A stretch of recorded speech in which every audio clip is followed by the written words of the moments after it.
início, então, ao nosso Fórum Acadêmico Profissional da Ampconte. Bem-vindas e bem-vindos. Hoje estarei com o professor Edilson Paulo, diretor científico da Ampconte, para essa live. Hoje teremos uma conversa muito interessante e importante, com dois importantes nomes da nossa área no Brasil e no exterior. O presidente do Conselho Federal de Contabilidade, Zumir Breda, e o professor Gabriel Pandrich, da Universidade da Flórida. Nosso convidado dispensa apresentação, como todos sabem, mas de forma bem objetiva apresentaremos o currículo resumido. Zumir Vânio Breda é contador, possui especializações em ciências contábeis, em contabilidade, auditoria e finanças governamentais e é mestre em administração pública pela FGV Rio. Possui experiência profissional na área governamental, onde atuou por mais de 30 anos no âmbito municipal, estadual e federal. Foi presidente do Conselho Regional de Contabilidade do Rio Grande do Sul, em 2010, 11 e 2012, 13, e atualmente presidente do Conselho Federal de Contabilidade, gestão 2018-19, onde exerceu as funções de vice-presidente de desenvolvimento profissional e institucional na gestão 2014-15 e de vice-presidente técnico na gestão 2016-2017. Obrigado, Zumir, por aceitar o convite e conseguir uma agenda aí para a gente. O professor Gabriel Pandrich é engenheiro de computação com doutorado em contabilidade pela University of Technology, em Sydney, na Austrália, especialista na área de Data Analytics e Big Data em contabilidade e finanças. Já lecionou esse tema em prestigiosas universidades como MIT, Harvard Business School e Bocconi University. Atualmente ele é professor da University of Florida e pesquisador afiliado do MIT. Gabriel foi também professor visitante da London Business School, Iowa University, Queensland University of Technology. Então, gostaria de dar as boas-vindas aos nossos palestrantes, aos convidados de hoje. E para não perder já tempo, com muita apresentação, eu gostaria de começar a nossa discussão. Quem tem percebido uma forte adesão de profissionais contábeis às novas tecnologias, e outros nem tanto, ainda resistentes. E também temos visto alguns utilizando Big Data nos negócios, ciência de dados e novas tecnologias, ferramentas chegando no processo na área de pesquisas, para quem faz pesquisa. Então, a gente gostaria de começar nosso papo com essa visão de cada um, tanto do lado profissional, do lado do profissional, quanto do lado acadêmico também, da docência e de pesquisa também. Eu queria entender de cada um dos dois como cada um está enxergando essas mudanças e essa chegada da tecnologia na nossa área. Você começar pelo presidente Zumir, depois a gente passa a palavra para o Gabriel. Obrigado novamente.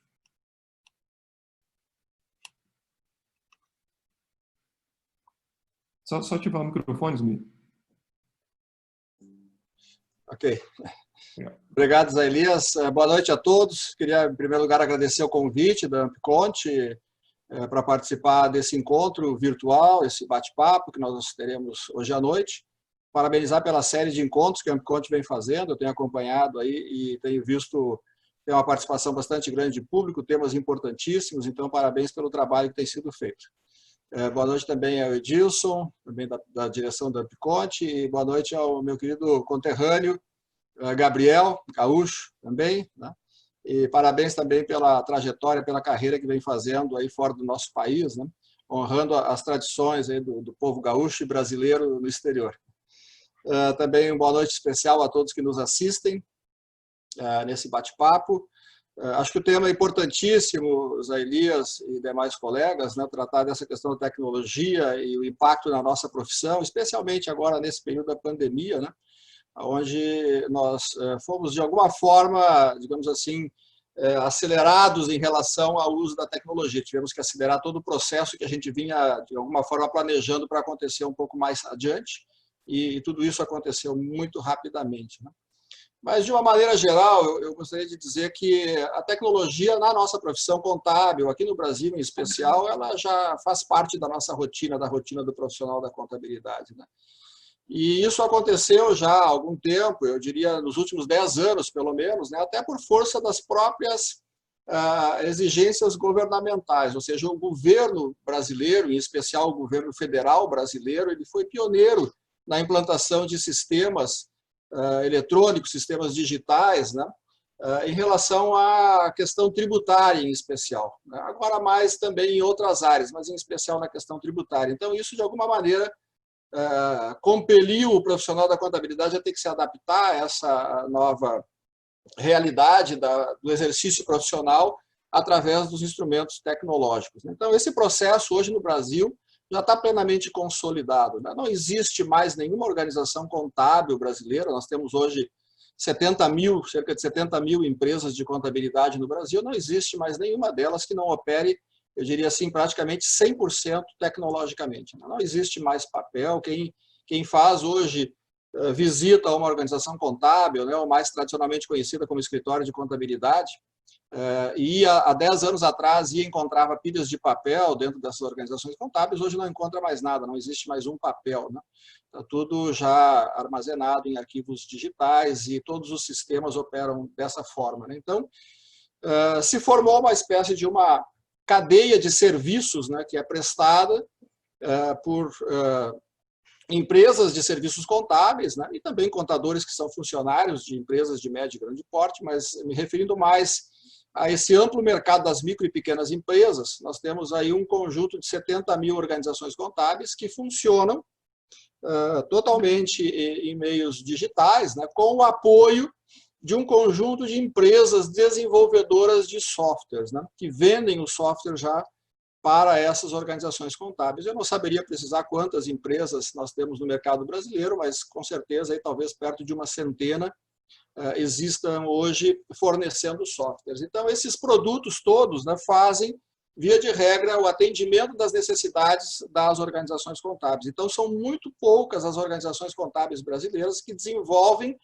os seus próprios softwares, né? Via de regra, elas adquirem esses softwares dessas empresas e operam com eles, né, nos mais variados produtos que eles oferecem, tanto na área, digamos assim, tributária, fiscal, na área contábil propriamente dita, na área de finanças, na área trabalhista previdenciária. Tudo isso é fornecido por softwares adquiridos de terceiros, né?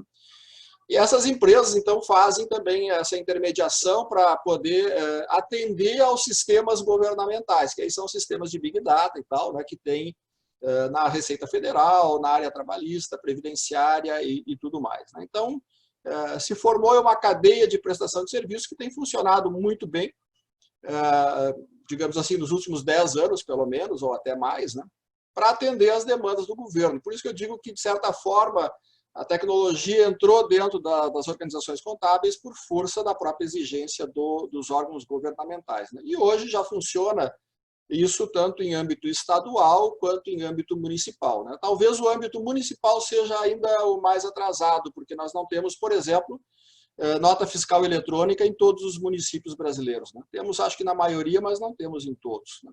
Tanto é que a gente está buscando junto à Receita Federal que ela estabeleça um padrão de nota fiscal eletrônica de serviços para todos os municípios brasileiros, né, até para simplificar e melhorar esse processo, porque as legislações são diferentes em todos os municípios. E isso complica demais a vida do profissional da contabilidade que lida nesse mercado das micro e pequenas empresas, né, porque ele tem que ter sistemas que atendam a várias legislações diferentes. Então, isso complica bastante a vida, né? Mas, de uma maneira geral, a gente pode dizer que esse processo hoje está todo dominado dentro do ambiente contábil, né, dessas organizações contábeis. Não é diferente também nas médias, nas empresas de médio porte e especialmente nas de grande porte. Bom, essas sim já com mais facilidade até conseguiram fazer essa adaptação, né? A dificuldade que a gente observa hoje, né, e respondendo a colocação que foi feita nesse sentido, é a dificuldade de investimento que as empresas de contabilidade têm, né?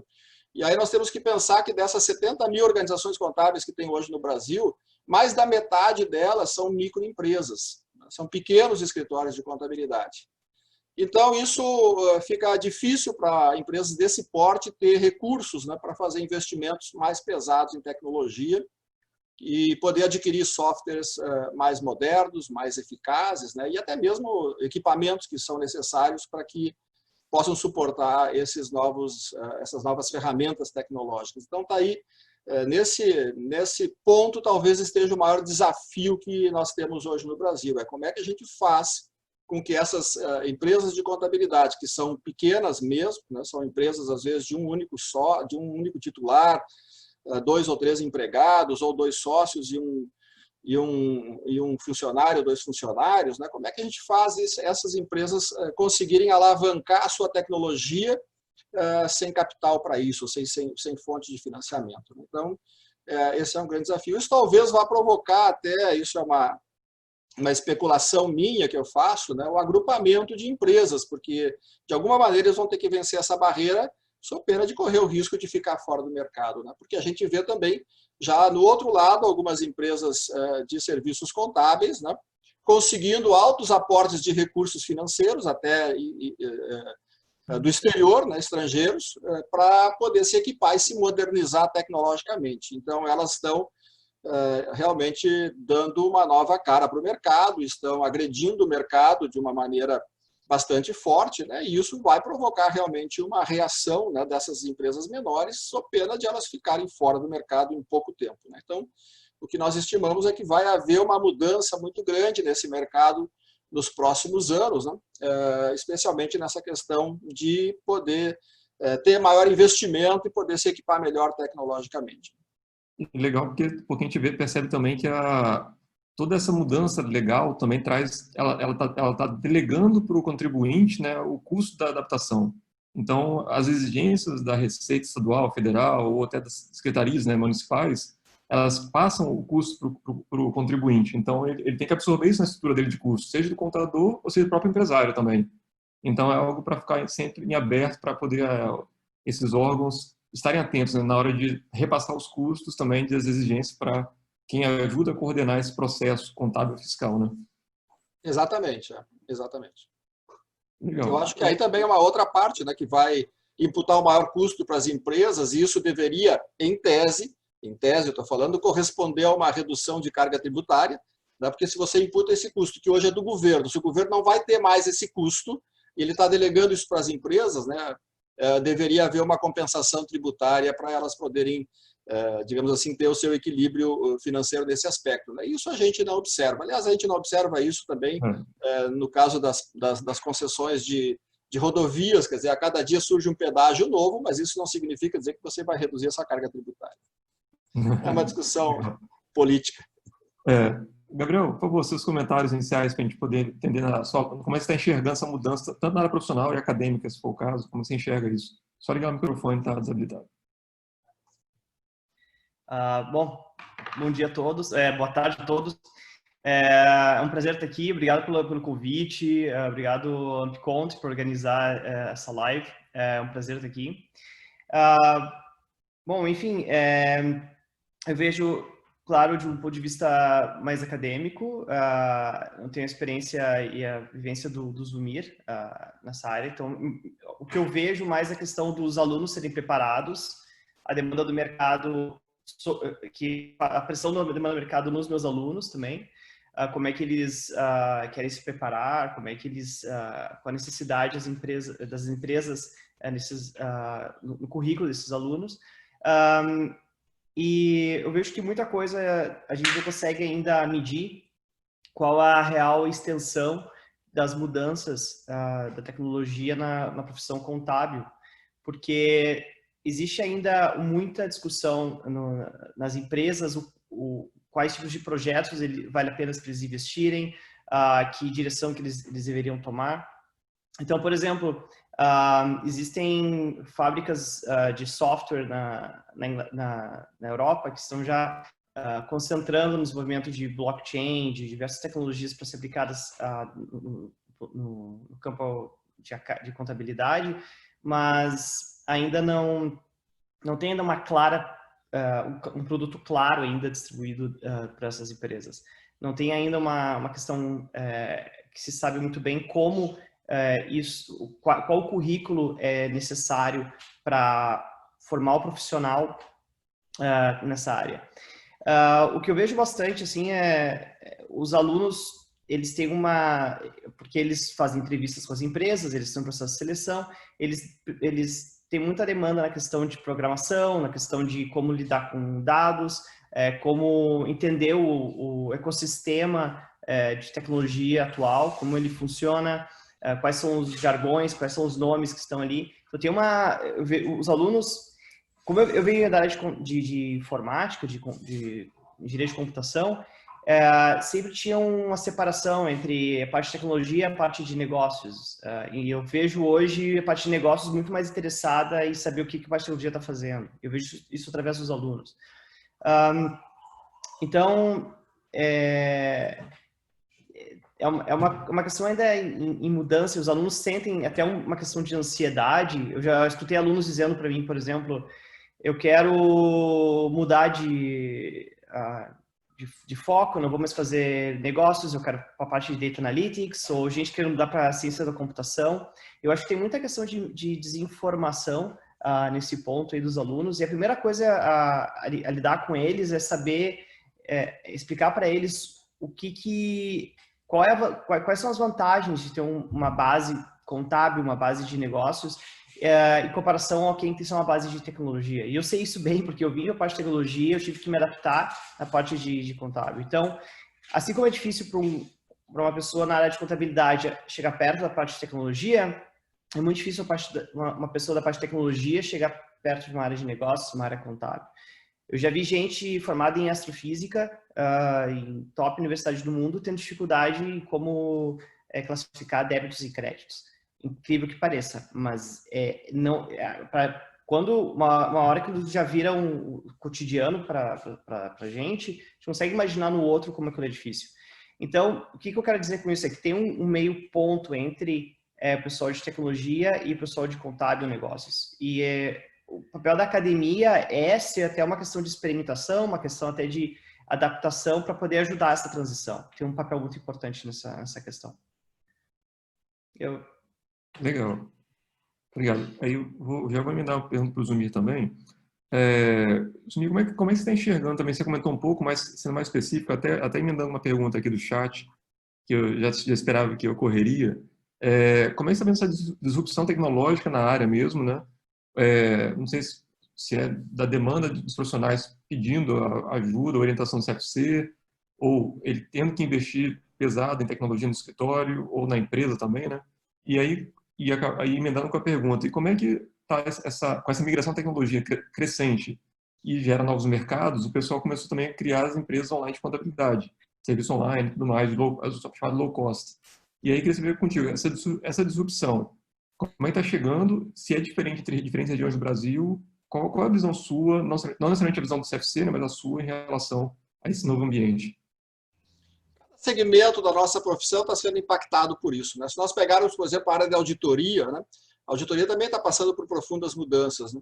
Não que as normas profissionais da auditoria estejam mudando, elas também são atualizadas, mas o foco principal é que a tecnologia está exigindo muito mais dos auditores, né? Por exemplo, a auditoria sempre trabalhou numa lógica de avaliações e análises por amostragens dos dados, né? Em relação às empresas que são auditadas, enfim, né? As demonstrações contábeis, né?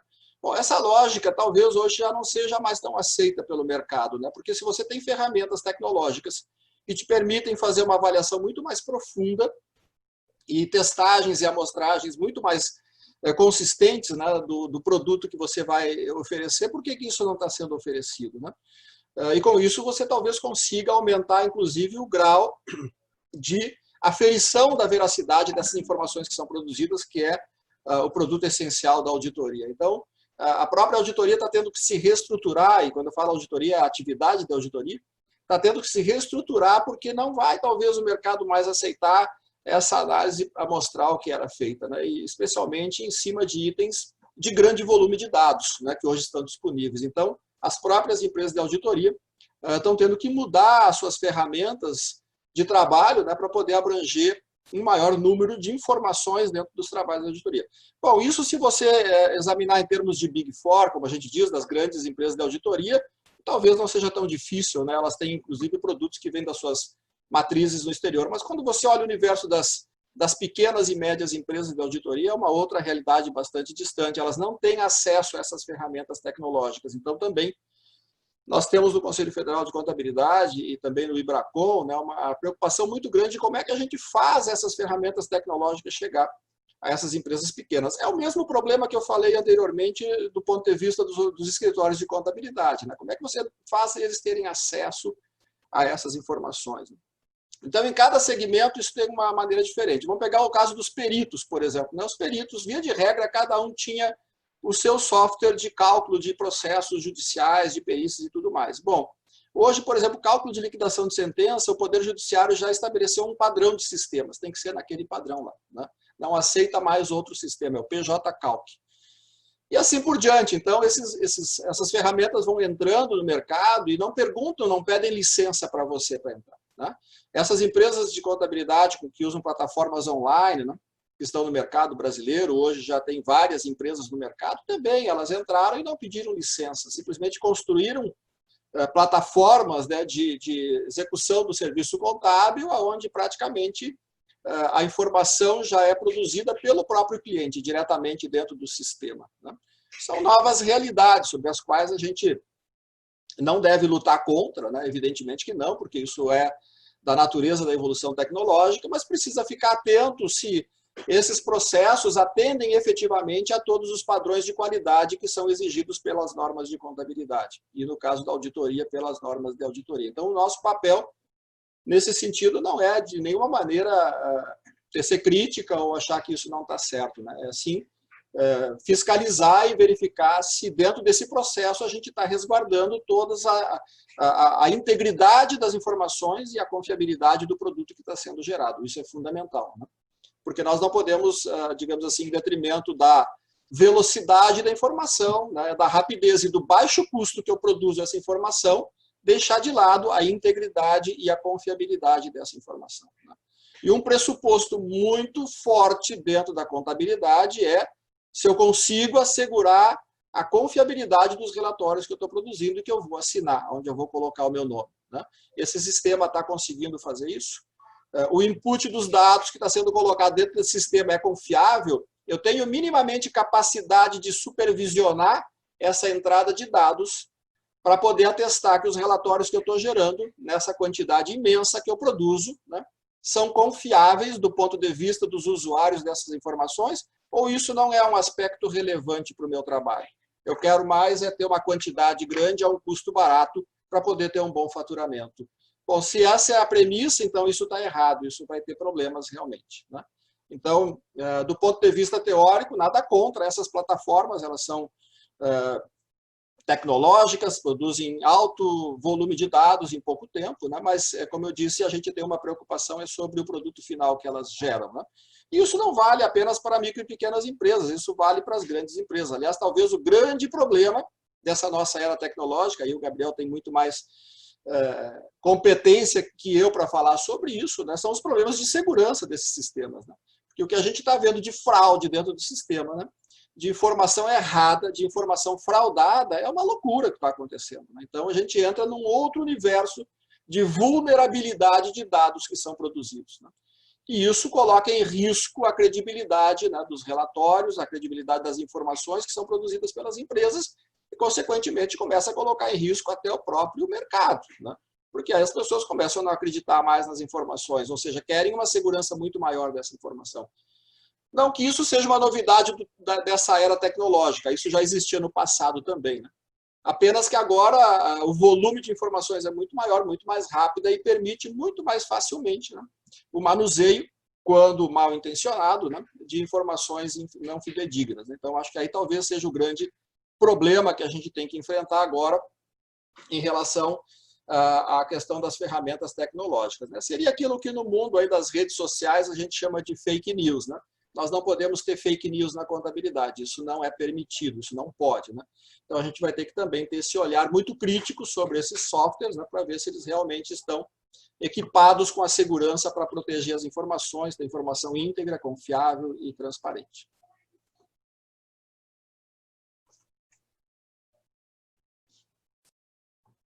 Gilson, prossegue.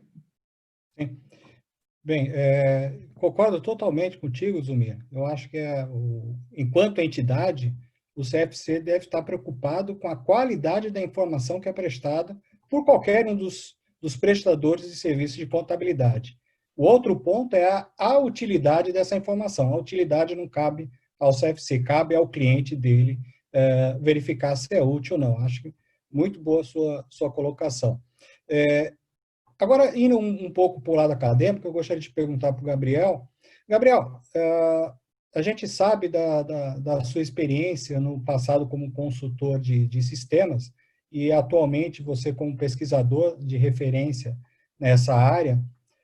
usando fortemente machine learning, análise textual, entre outras ferramentas, em um período tão curto. Como você percebe a disposição dos docentes em se atualizarem nessas ferramentas e quais são as dificuldades que se está tendo para realizar pesquisas usando toda essa tecnologia? Justo, obrigado pela pergunta. Bom, a tecnologia, eu peguei bem a transição dessa questão na área de contabilidade, porque quando eu entrei no doutorado em contabilidade, eu era consultor na área de informática, de engenharia, na parte de Business Intelligence, que seria mais ou menos o avô da que a gente falou de inteligência artificial. Na verdade, elas são bem parecidas, só que é chamado de modo diferente. Para vocês terem ideia, o nome Big Data ele foi criado em 2005. Então, é bastante recente. Eu trabalhava na área de consultoria até 2010. A gente não ouvia falar de Big Data ainda, falava de Data Mining, falava de Business Intelligence. E quando eu entrei na área de contabilidade, foi porque eu queria ter uma formação em negócios para poder ser um engenheiro com formação em negócios. E foi bastante difícil, assim, até a academia ela me olhava um pouco, o que tu está fazendo aqui? Era essa pergunta que me faziam bastante seguidos. Claro que quando eu entrei, eu notei que eu tinha que achar modos de poder alavancar o meu background na área de negócios, porque eu não tinha formação como contador, não tinha formação como administrador. Então, eu sempre procurei achar modos, por exemplo, para aplicar, para criar bases de dados, para criar novos modelos que possam ser aplicados para pesquisa de contabilidade.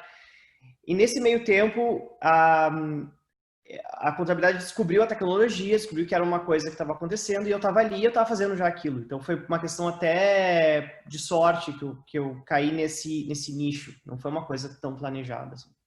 Eu estou dizendo isso para poder explicar até o choque que tem hoje do currículo acadêmico de contabilidade em face a essas tecnologias que estão mudando. Ponto de vista de pesquisa, a tecnologia ela ajuda bastante porque ela provê novos horizontes para os acadêmicos, ela permite responder perguntas de pesquisas que até então não eram possíveis ser respondidas. Seja porque não tinham dados para respondê-las, a coleta de dados era manual, era muito pesada, era muito difícil de ser feita, e também não tinham modelos estatísticos, modelos matemáticos, não tinham ferramentas que poderiam possibilitar o manuseamento de grandes quantidades de dados para responder certas perguntas. Por exemplo, agora eu tenho um projeto que eu trabalho com uma colega do MIT, e a gente estava trabalhando com uma base de dados que tinham 600 GB zipado. Então, para trabalhar com isso, tem que usar servidores, usar ferramentas que a gente não está acostumado antes.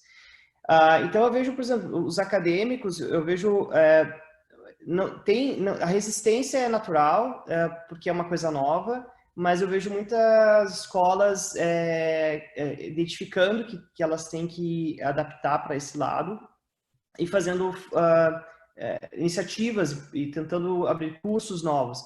Tem um problema achar professores para isso, porque tem pouca gente com formação em tecnologia e contabilidade ao mesmo tempo.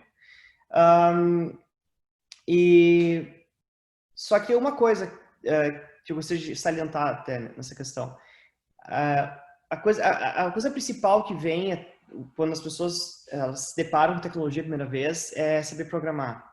Então, várias pessoas não sabem programar ainda, ou elas têm uma base de programação muito principiante. Isso não é um problema, necessariamente. E é isso que eu quero falar até, porque eu vejo muitas escolas de negócio, elas na ansiedade de tentar resolver esse problema, de tentar atrair para dentro da escola de negócios esse currículo, elas acabam exagerando na dose. Por exemplo, a solução para as pessoas de negócios, para ter uma formação em tecnologia, não é fazer um um curso de graduação em ciência da computação. Isso não vai resolver o problema de ninguém. Ser um programador profissional não vai resolver o problema de ninguém. A gente não vê nenhum programador saindo de uma pessoa com alto nível tecnológico saindo de um laboratório com uma solução fantástica para contabilidade, ou então até outras questões de criando um hedge fund de algorithm trading, de robot trading, virando rico do dia para a noite. A gente não vê isso acontecendo. E a questão porque tem que ter uma sinergia muito importante entre a área de negócios e a área de TI para poder valer a pena, poder tirar, alavancar a tecnologia na nossa área. O que eu vejo, então, tem muitas escolas tentando abrir cursos de ciência da computação, tentando abrir cursos de engenharia de computação, e isso não é o caminho porque a especialização de um cientista da computação entre as áreas que eles atuam, seria, por exemplo, como é que eu faço um software mais rápido, com melhor performance? Como é que eu lido com níveis de complexidade muito mais altos? Como é que eu faço coisas com baixa energia? São questões que a gente não está realmente necessariamente interessado em contabilidade.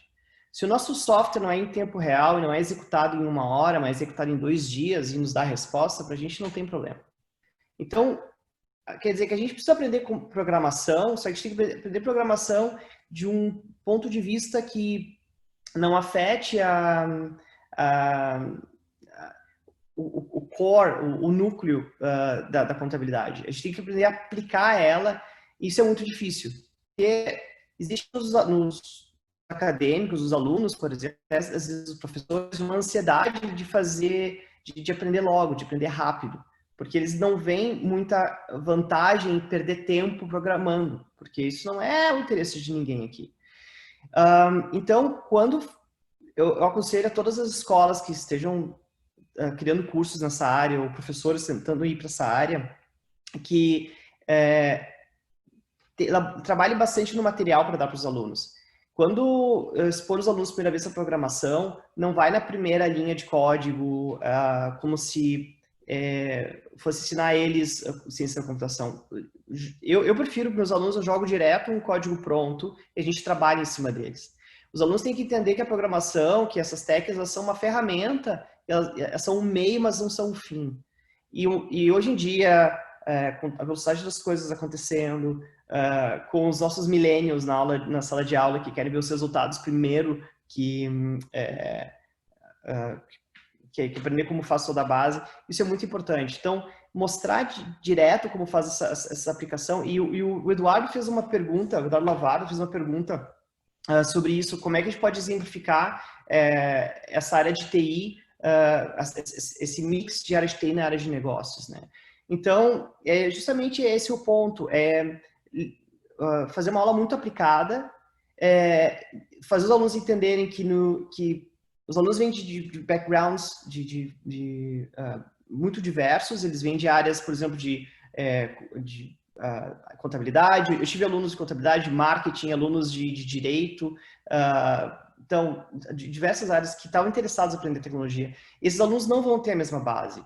Esses alunos têm que entender que eles vão ter que aprender aquela ferramenta e eles não vão entender o 100% da ferramenta no primeiro curso.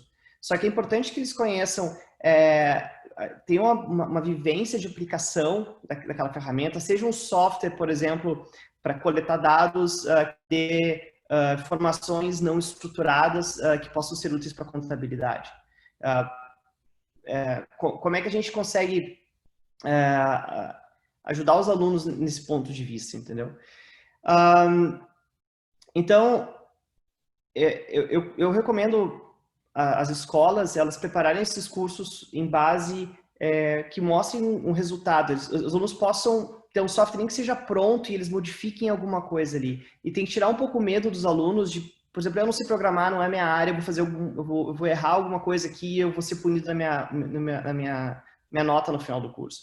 Isso é importante que os alunos não tenham essa sensação, que eles sintam-se livres até para poder arriscar um pouco na área de criação de software, né? E, por exemplo, uma dica que eu dou até, eu uso uma técnica que foi usada no Google, que o trabalho de conclusão desse curso que eu dou de Big Data, eu faço os alunos os alunos podem fazer o que eles quiserem, eles podem arriscar o quanto eles quiserem. Se eles quiserem usar machine learning para resolver um problema, não tem problema.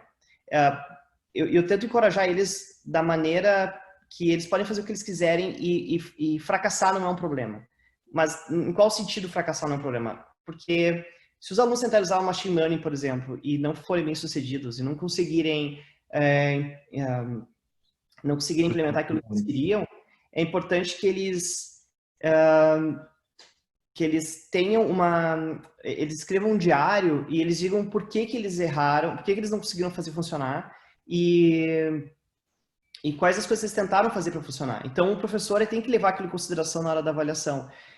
Tendo essa rede de segurança que os alunos usam, eu já dei essa cadeira para mais de 300 pessoas. E eu nunca tive um grupo que fracassou. Todo mundo tentou o melhor deles e acabaram conseguindo. Então, é bom tirar esse medo deles. E o professor fica surpreso com o que os alunos podem entregar.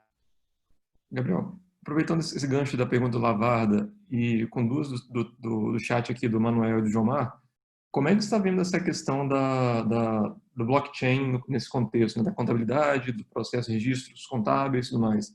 Tem alguma coisa surgindo? Você tem visto algo por aí no exterior, coisa do tipo? Então, a gente criou, quando eu estava na Bocconi, a gente criou um blockchain, eu fui um dos fundadores do Blockchain Research Institute, e o nosso parceiro principal era a Deloitte. A Deloitte, ela tem um projeto bem grande nessa área de blockchain. Claro que a gente não sabe tudo. Tem uma proprietary cost ali, né, que eles não querem, obviamente, abrir 100% que eles estão fazendo, mas a gente consegue ver que tem uma preocupação muito grande com o blockchain. Aplicações, o problema do blockchain é que até agora não surgiu, não estou dizendo que não vai surgir, mas até agora não surgiu nenhuma aplicação que seja um carro-chefe para essa tecnologia. O blockchain é muitas vezes comparado com a internet, por diversas razões.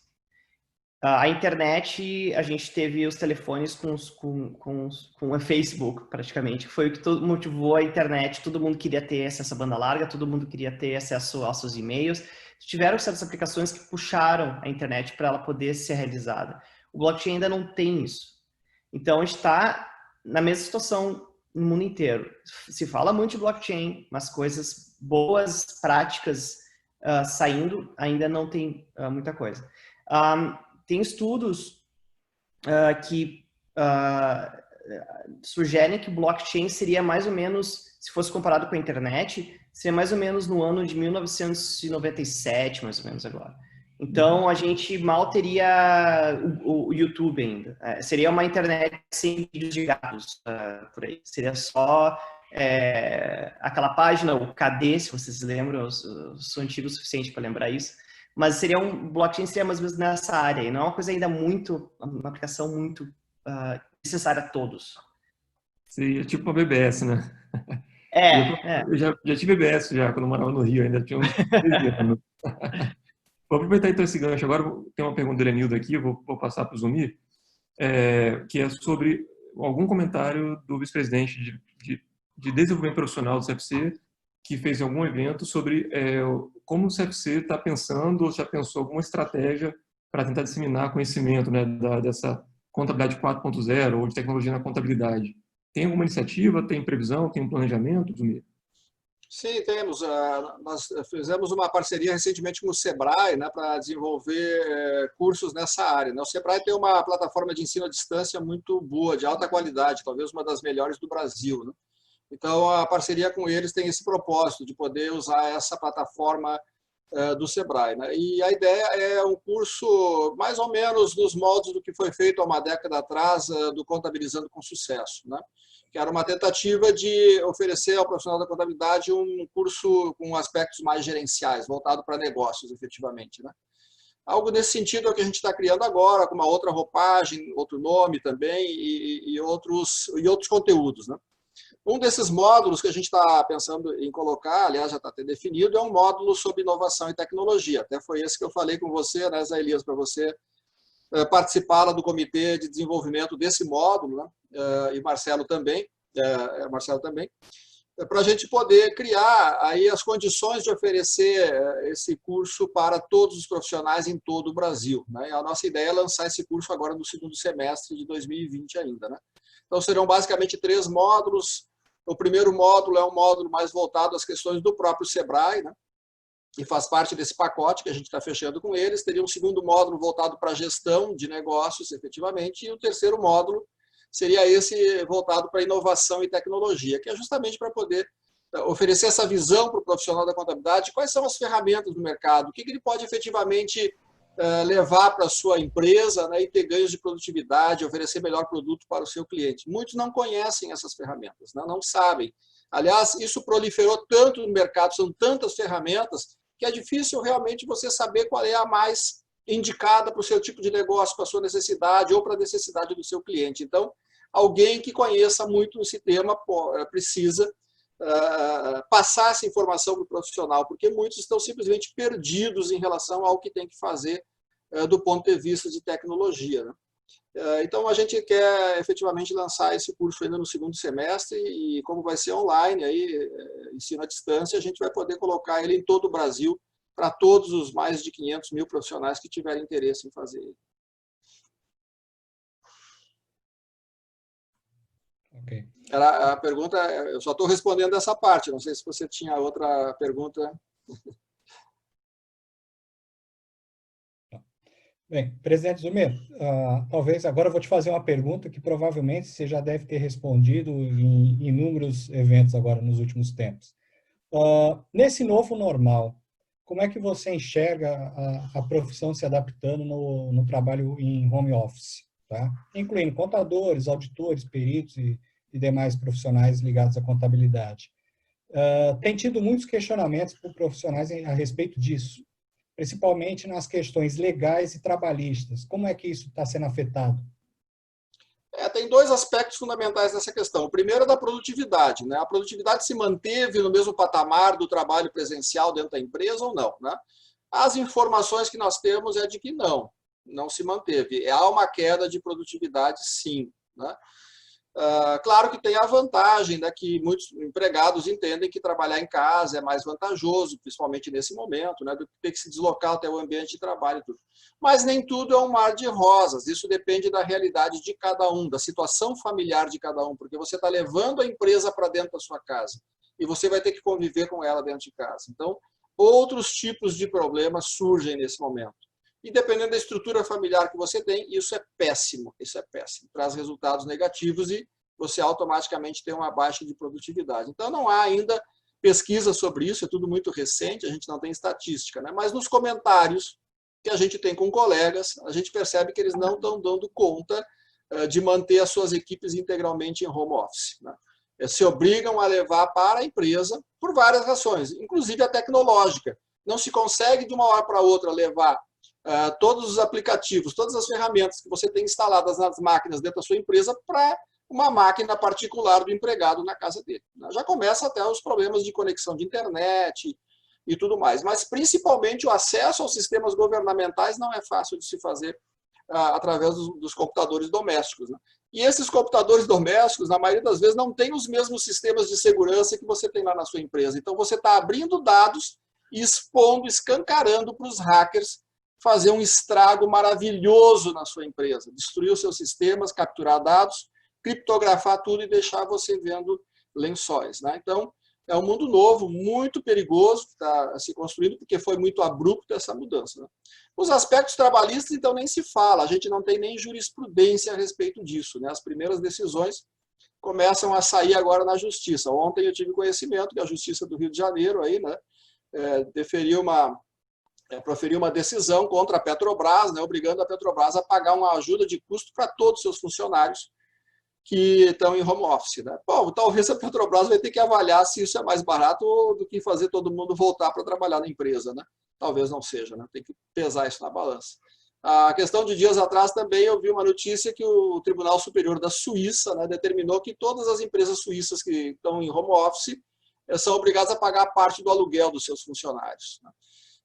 Isso sem contar os outros custos que ele tem para operar em casa, né? Como linha de internet, equipamento e softwares e tudo mais, né? Então, é um mundo novo que talvez, da regulação disso, né, vai surgir uma nova forma de trabalho, efetivamente. O que a gente tem ouvido, eu vi uma pesquisa da Fortune, agora do mês passado, as 500 maiores empresas mundiais lá, onde eles falam que a maioria dessas empresas não pretendem mais voltar 100% para trabalho presencial. Isso é uma hipótese completamente afastada, né? Ou seja, parte dos seus funcionários efetivamente vai continuar para o resto da vida trabalhando em casa, né?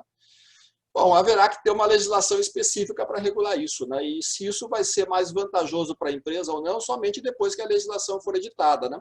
E você tiver condição de mensurar qual é o custo que você vai ter para manter o funcionário em casa, porque talvez, efetivamente, essa não seja uma boa alternativa, né? A não ser em poucas situações. Então, no Brasil, especialmente, né, nós não tínhamos essa experiência muito grande em empresas. Quem está mais avançado na questão de teletrabalho, de home office, é o poder público, é o setor público, especialmente o poder judiciário brasileiro, que já aplica isso há mais tempo, tem regulação na sua legislação e está funcionando até bastante bem. Mas no âmbito do mercado das empresas privadas, a experiência que nós temos ainda é muito incipiente para a gente já sair afirmando que vai ser o melhor dos mundos a gente manter os funcionários em home office. Não, talvez não. Depende dessas questões, né, do custo que isso vai representar para a empresa e da estrutura familiar de cada um, se ele consegue efetivamente ter produtividade trabalhando em casa ou não. Perfeito.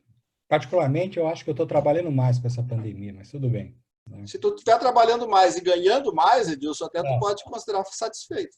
Infelizmente, eu só tenho a primeira parte, a segunda parte... Só a primeira parte, aí ficou ruim. Deve estar gastando mais, porque os custos vieram todos para mim agora. Pois é, né? Então...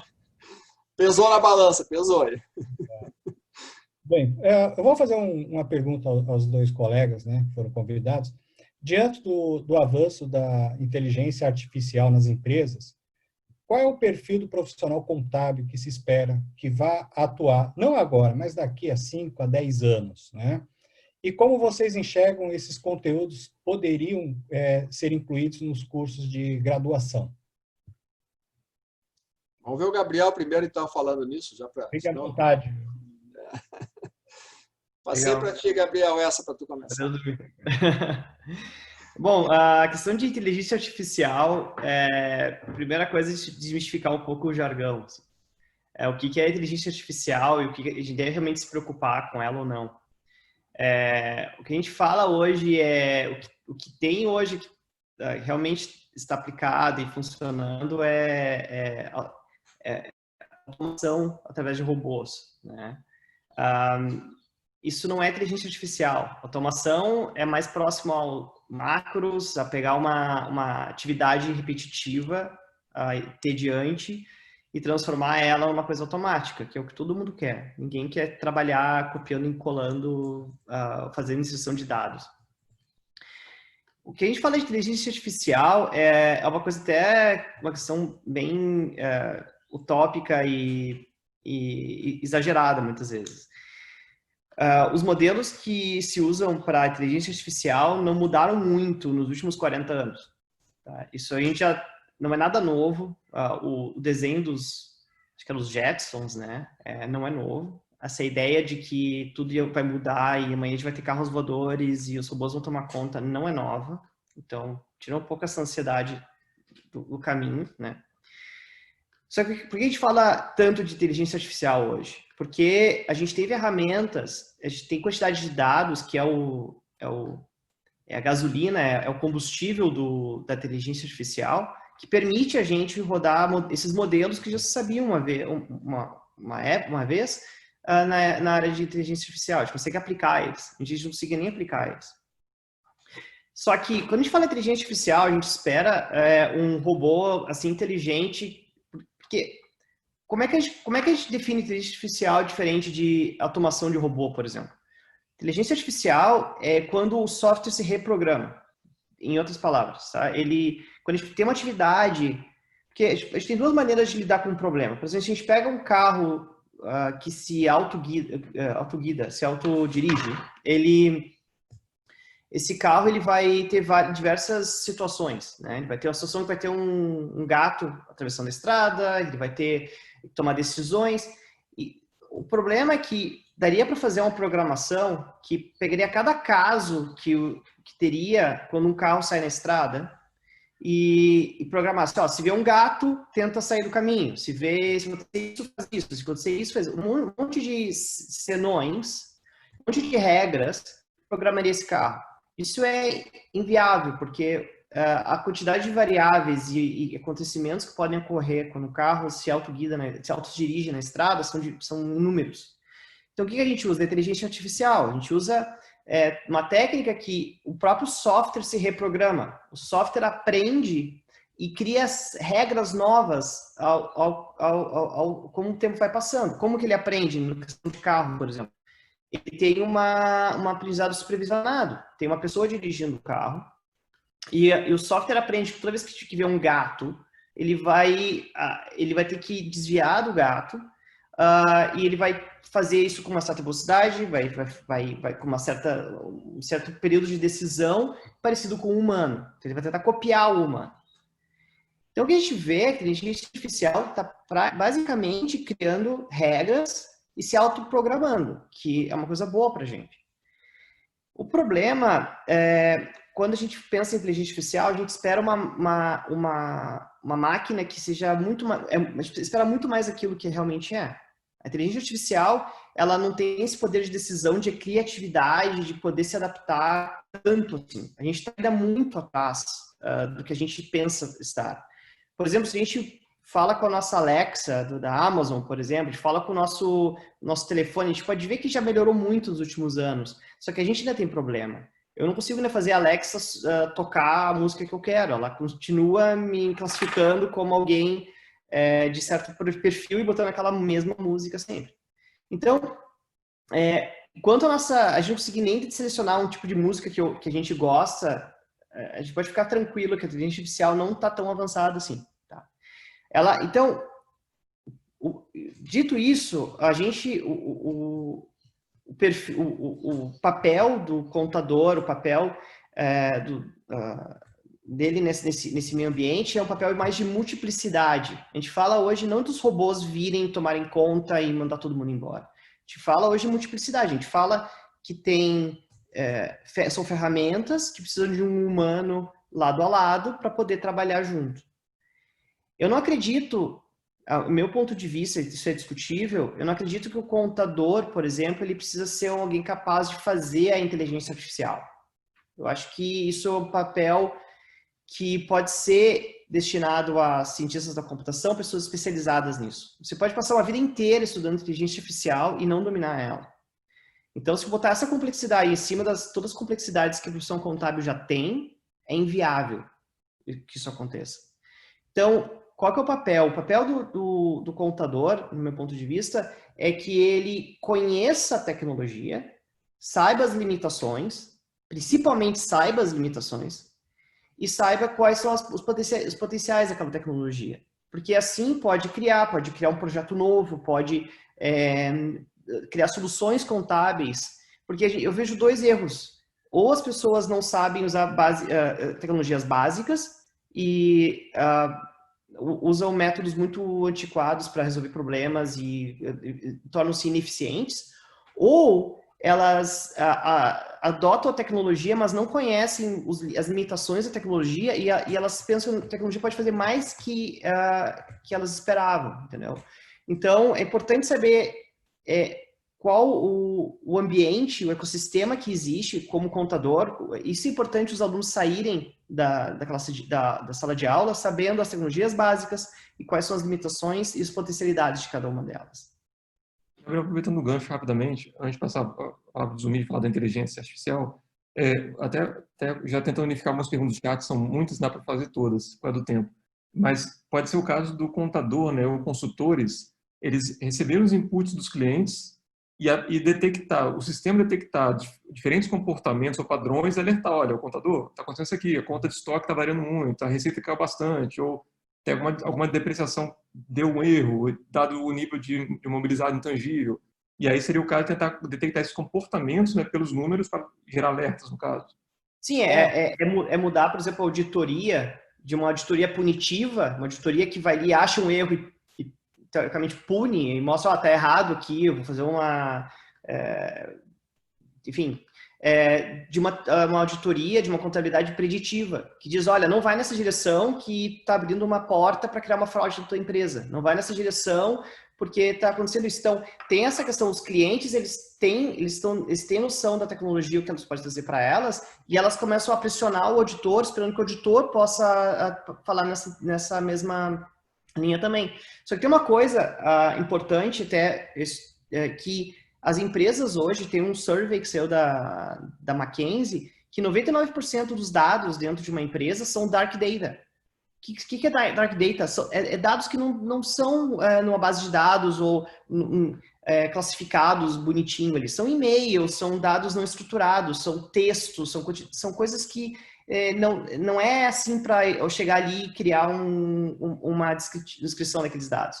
Então, por que as empresas estão armazenando esses dados? Porque elas esperam que no futuro elas teriam habilidades, elas conseguiriam aprender como usar esses dados. Elas não sabem ainda. Então, esperando e armazenando esses dados, porque é barato armazenar dados, acontece aquilo que o Zumir estava falando antes. Tem a questão da segurança. Hoje tem, por exemplo, o GDPR na Europa, que se esses dados forem vazados, se um hacker pegar eles, vai criar uma multa tão grande para essa empresa, se essa empresa for negligente na manutenção da segurança desses dados, que é fácil ser classificado assim, porque é difícil ser compliant com todos os requisitos de segurança e é caro também. E se receber uma multa, que são multas muito altas, esse GDPR, de repente o valor presente, líquido, que essa empresa teria no futuro em usar esses dados para alguma coisa, para gerar lucro, acaba não valendo a pena, porque o risco que ela tem hoje de receber uma multa e perder muito mais dinheiro do que ganhar é mais alto.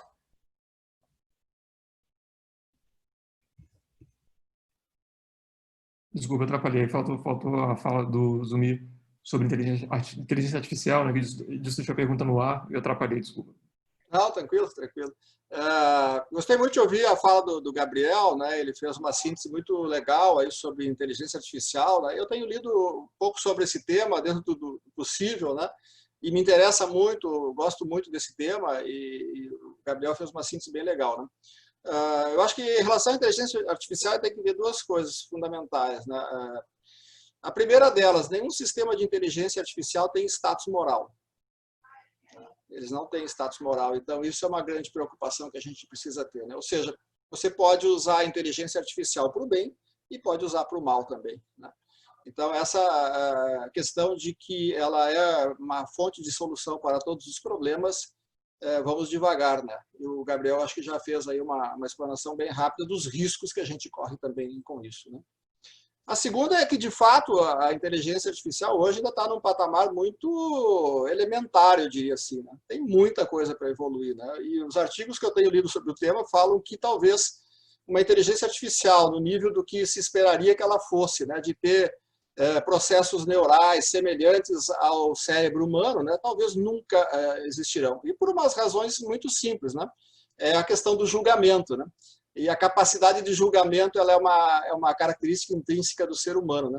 O Gabriel estava citando o exemplo do carro. Se o carro tiver sem motorista, né, um carro automático, dirigindo a estrada e tem um gato, ele vai desviar do gato, mas talvez para desviar do gato ele vai bater num outro carro e aí vai causar um acidente. Então, como é que ele faz esse julgamento de escolhas, né? Isso é uma característica bastante difícil, porque ela é muito peculiar do ser humano, né? Na contabilidade vale o mesmo princípio. Eu acho que a inteligência artificial pode ajudar muito na contabilidade, inclusive com as normas de contabilidade, porque as normas de contabilidade hoje têm intrínseca uma subjetividade bastante elevada, né, que exige um julgamento profissional, né? Então, ela não é capaz de fazer esse julgamento, de forma alguma, ela não vai ser capaz de fazer esse julgamento.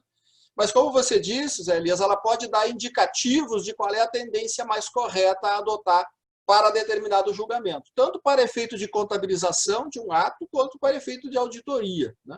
Então, aí talvez seja a grande vantagem que aí pode produzir para a contabilidade. Eu tenho pensado muito lá no Conselho Federal de Contabilidade de ter a possibilidade, não sei se vou ter, né, de que a gente pudesse oferecer todas as normas brasileiras de contabilidade dentro de um sistema que pudesse dar as respostas automaticamente, né, como a Alexia da Amazon faz, né, mas num nível de assertividade muito maior, né, que é onde você daria o exemplo do caso concreto da operação e pediria para o sistema dizer assim, qual a melhor alternativa de contabilização dessa operação à luz de todas as normas vigentes, combinando essa norma com aquela e aquela outra com aquela outra, né? Isso é um trabalho que demanda muito tempo para o profissional da contabilidade, esse julgamento de valores, né? E aí talvez a ferramenta de inteligência artificial, né, mesmo nesse patamar elementar que ela ainda se encontra hoje, ela poderia nos ajudar muito a ganhar tempo, a dar rapidez. E não só da rapidez, da segurança da informação, né? Eu sei que, por exemplo, nos Estados Unidos eles estão usando muito isso no mundo jurídico, lá, onde os sistemas já são capazes de produzir petições, de levar ao judiciário, né, petições, com toda a coletânea de jurisprudência que, se fosse feita manualmente, levaria, sei lá, semanas, meses para ser coletada. E ele coleta em minutos lá um compêndio de jurisprudência da legislação norte-americana.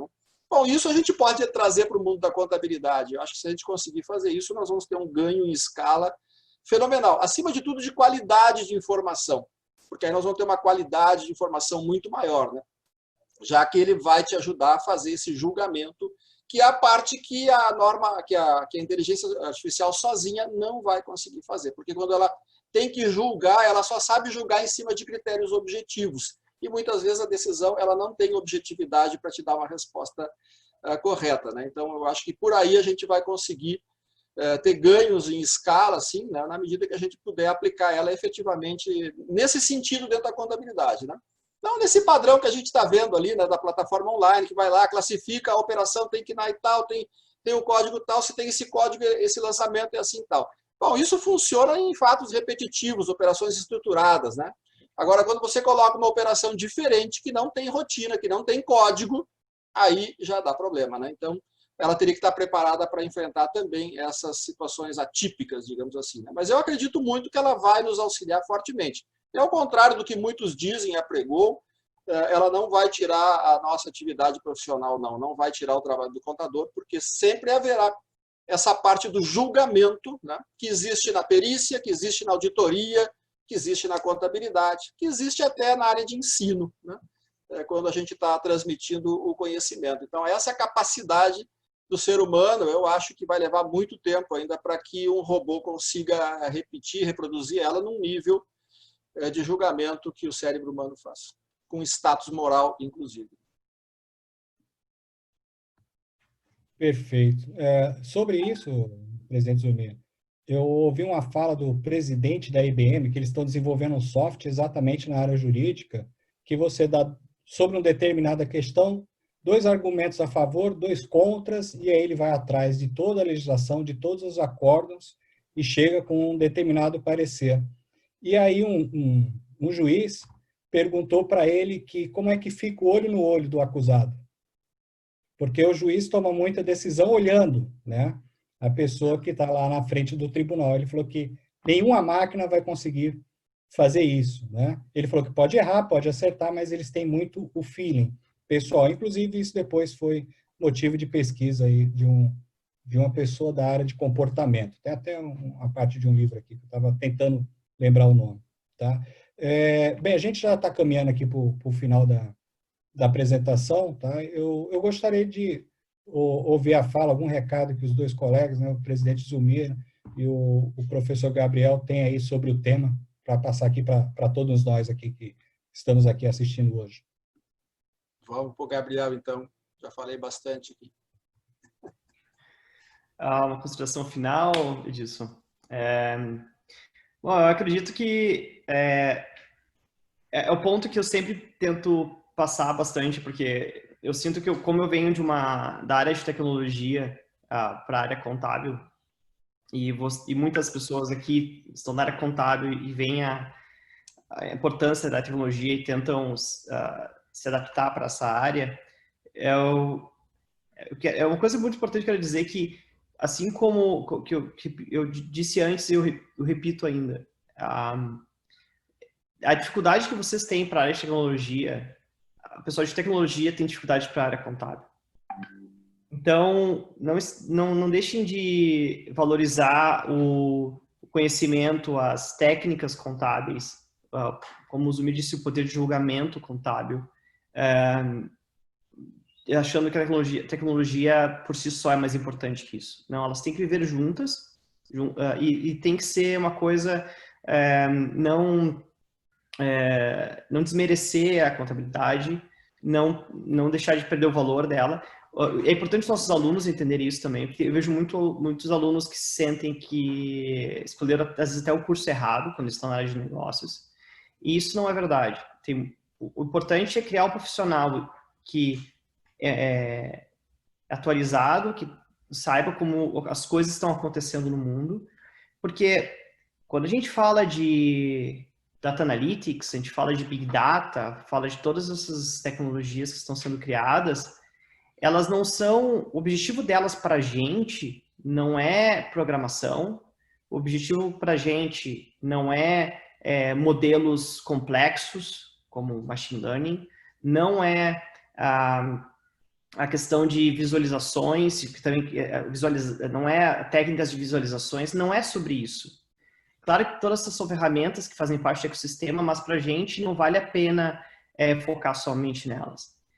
Para a gente, Data Analytics, Big Data, do ponto de vista de negócios, é o quanto os dados eles podem ter impacto na organização ou então na pesquisa, né, dos interessados.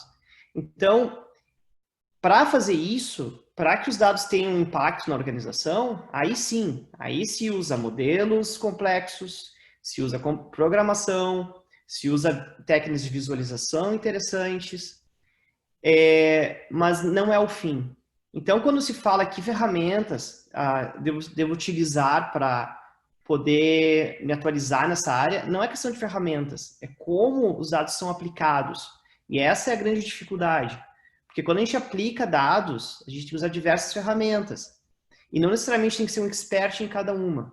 Quando eu faço minha pesquisa, quando eu trabalho com grandes quantidades de dados, eu uso um pedaço eu uso Python, um pedaço eu uso Slurm, que é uma linguagem para servidores, uma parte eu uso Bash Script, uma parte eu uso Excel. Excel ainda é muito importante.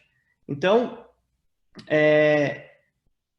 a gente nunca vai ser especialista em todas elas. O que a gente tem que criar é uma habilidade de poder se adaptar rapidamente. Então, se a gente falar de ferramentas que seriam úteis, eu sugiro apenas aprende uma linguagem de programação básica, para aprender pelo menos mas não porque a linguagem vai ser... As linguagens mudam. Elas passa cada ano vem uma linguagem nova. A gente está usando Python agora, já estão falando de Julia, que seria a próxima linguagem de programação para Data Analytics. Então, o importante não é a linguagem, o importante é aprender a lógica, como uma lógica de programação funciona, como os computadores eles trabalham, porque isso não muda nunca. A sintaxe, se é R, se é Python, se é C, isso não importa para a gente. Importa a gente saber a base para a gente, quando precisar resolver um problema, a gente pode pegar um manual, pode pegar um código já pronto, adaptar ele, pagar alguém, se está numa organização, para fazer para a gente, mas a gente sabe as limitações e a gente sabe as potencialidades de cada tecnologia. Então, é mais isso. Entre na área de tecnologia, se adaptem na área de tecnologia, mas não esqueçam que a vantagem competitiva que a contabilidade tem, ela é imensurável e é muito importante. Esses são os meus pontos. Obrigado. Zumir? Ok. Bom, eu acho que o grande desafio que nós temos agora, e a gente tem pensado nisso, caros colegas, é exatamente isso que o Gabriel falou agora, né? Os cursos de ciências contábeis no Brasil, tradicionalmente, não têm disciplinas voltadas para a área de tecnologia. Não tem.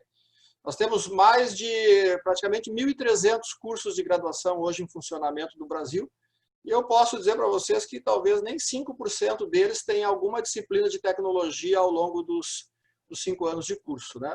Tenho conhecimento muito recentemente agora de 2 instituições de São Paulo, né, que introduziram lá disciplinas de tecnologia no currículo da graduação de ciências contábeis, né, inclusive com laboratórios e tudo mais, né? Nós não temos muito claro ainda exatamente se isso deve ser uma realidade efetiva em todos os cursos de ciências contábeis no Brasil, né? e exatamente isso que o Gabriel colocou, em que profundidade nós deveríamos passar conhecimentos para o aluno de ciências contábeis, né? O que ele precisa efetivamente saber a respeito de tecnologia para se tornar um bom contador, né? Para se tornar um bom profissional. Qual é a extensão e a profundidade desse conhecimento? Ou esse conhecimento ele vai ter que adquirir depois na vida profissional, depois de graduado. Eu pergunto isso porque nós temos, por exemplo, o exame de suficiência para ingresso na profissão, né? E hoje, no exame de suficiência que o Conselho Federal aplica, nós não exigimos nenhum conhecimento a respeito de tecnologia. Aliás, até a próxima prova, que nós vamos fazer agora em agosto, né, vamos fazer uma primeira experiência de fazer provas online do exame de suficiência, né? Também não temos experiência nisso, vamos fazer uma primeira tentativa agora em função da pandemia, né? Mas isso é só um parênteses. Então, discutir essa questão, e aí, José Elias, você que é da área acadêmica, Edilson e demais colegas da área acadêmica, podem nos ajudar muito, né, com a contribuição de vocês em relação ao que efetivamente deveria integrar, fazer parte do currículo, né, de um bacharel em ciências contábeis em termos de conhecimento tecnológico, porque isso está ainda um pouco em aberto hoje, né? E o que tem acontecido? Muitas faculdades têm balizado até a formação da grade curricular dos seus cursos em cima dos conteúdos que são exigidos no exame de suficiência. Não deveria ser assim, né? Mas o pragmatismo muitas vezes leva a isso, né? Porque eles querem ver os seus alunos aprovados no exame. Então, se o exame está pedindo isso, é isso que a gente vai focar no ensino, né? Então, a gente talvez tenha que pensar também no próprio exame de suficiência, né? Se não deveria também exigir conhecimentos na área tecnológica. Bom, mas se isso é verdade, se isso é isso, o que deveria ser exigido? Aí é um mar de opções, de alternativas que a gente tem, que eu não tenho aqui condições de poder afirmar o que seria necessário. Sinto que isso é necessário, sinto que a gente está sendo demandado para fazer isso, né? Mas nós não temos muito claro a delimitação desse horizonte, né, do que seria esse conhecimento. E o Gabriel colocou algumas luzes em cima disso na fala dele, né, dizendo, olha, não adianta você achar que vai ser um expert em tudo, né, porque isso não vai ter a menor chance de acontecer. Então, você vai ter que selecionar alguma coisa que é relevante efetivamente para o exercício profissional, né, e focar nisso aqui, né, e o restante do conhecimento talvez você vai ter que buscar depois, então, pós-graduação, né, em outros cursos. Eu acho que esse talvez seja o grande desafio. Mas quero dizer para vocês, de uma maneira geral, e aqueles que nos ouvem, nos assistem, né, que eu acho que a nossa profissão está se encaminhando muito bem para essa próxima etapa aí de mundo, né, depois dessa pandemia, porque a gente está construindo muitas habilidades que são necessárias nesse ambiente de negócios. Eu acho que a principal delas que eu vejo é que o profissional está se dando conta efetivamente que ele tem que oferecer um produto muito mais completo ao seu cliente, né, do que aquele que ele vinha oferecendo até agora, né, porque o que nós precisamos efetivamente é assegurar a sustentabilidade das organizações. E quando você fala nisso, a demanda do mercado é muito mais, às vezes, do que os relatórios, os produtos que você tradicionalmente oferece a ele, tanto em termos contábeis quanto em termos fiscais tributários, né? Então, acho que essa compreensão os profissionais já estão tendo. E é por isso que tem se cunhado essa expressão do contador consultor, ou seja, aquele que efetivamente soluciona os problemas do seu cliente, né, nas mais variadas áreas da sua especialidade. Eu acho que isso que é, digamos assim, o novo perfil. Bom, se a gente conseguir colocar, além disso, conhecimentos de tecnologia também, melhor ainda, a gente vai ajudar o cliente também na solução dos seus problemas de tecnologia, porque se nós conhecemos pouco, muitas vezes o cliente conhece menos ainda, né? Vamos lembrar que das 20 milhões de micro e pequenas empresas brasileiras, mais de 60% desses empresários não têm sequer curso superior completo. Ou seja, o grau de formação dele é muito baixo, né? Ele tem uma expertise no negócio, ele tem uma habilidade talvez vocacional para um negócio, mas ele não tem conhecimento teórico muito profundo. Então, ele carece muito de uma consultoria de alguém que está ao seu lado. E quem está próximo dele, efetivamente, todos os dias é o contador. Então, me referindo especificamente a micro e pequenas empresas, eu tenho certeza que nós vamos poder ajudar também nessa área. Acho que isso é o grande desafio que nós temos pela frente. Parabéns aí pela fala. Zé? Eu só queria agradecer a oportunidade nossa aqui de escutá-los e por disponibilizar o tempo para a gente aqui, para todos os participantes. Fica o nosso agradecimento e até uma próxima. Contamos com vocês. Obrigado a todos. Grande abraço aí a Gabriel, Elias e a todos que nos assistem e a você também, Zé Elias. Obrigado. Obrigado a todos pela oportunidade também. Grande abraço a todos. Muito obrigado, boa noite a todos aí e fiquem em paz e com Deus. Um abraço aí, tchau, tchau.